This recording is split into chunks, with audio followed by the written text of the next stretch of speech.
Suppose there were two children drowning. You could save only one of them. One was your child, the other was a stranger's child. Would you have an obligation to flip a coin? Or would there be something morally obtuse if you didn't rush to save your child? Now, do we admire that? If we do, the communitarian argues, it's because we do recognize obligations of solidarity. Only actions done for the sake of the moral law, for the sake of duty, only these actions have moral worth. Now, I want to see what you think about this idea, but first let's consider a few examples. Kant begins with an example of a shopkeeper.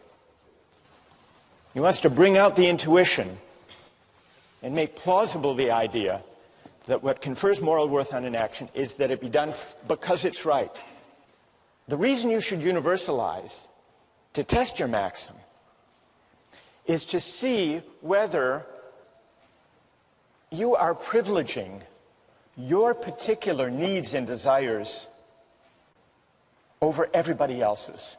It's a way of pointing to this feature, this demand of the categorical imperative, that the reasons for your action shouldn't depend, or their justification, on your interests, your needs, your special circumstances being more important than somebody else's.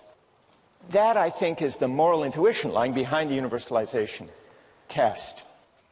Now, this may seem, as I said, a strange idea, that we're supposed to reason from the purpose, but it does have a certain intuitive plausibility. There is a certain intuitive plausibility to this idea. Even if teleological explanations don't fit with modern science, even if we've outgrown them in understanding nature.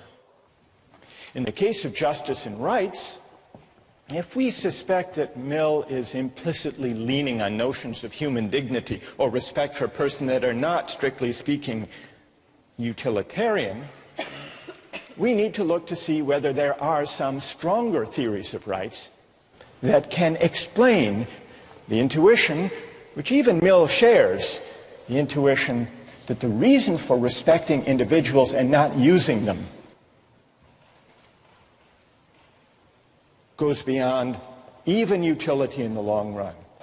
But I think he had the intuition that if he had fixed it while he was poking around, that I would have owed him the $50.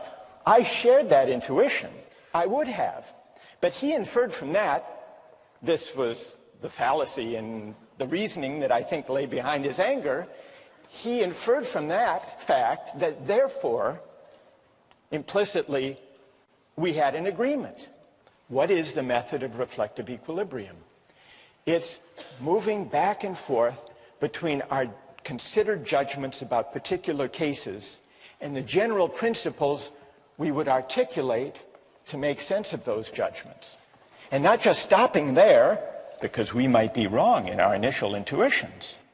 Not stopping there, but then sometimes revising our particular judgments in the light of the principles once we work them out. So sometimes we revise the principles, sometimes we revise our judgments and intuitions in the particular cases.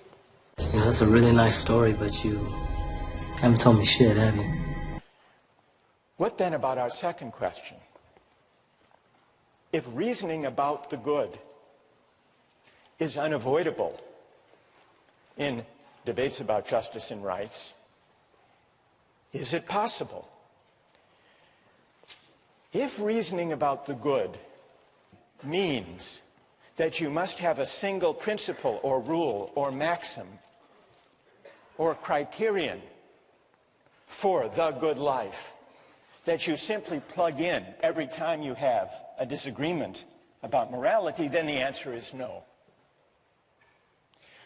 But having a single principle or rule is not the only way, not the best way of reasoning either about the good life or about justice. Yeah, that's a really nice story, but you haven't told me shit, have you?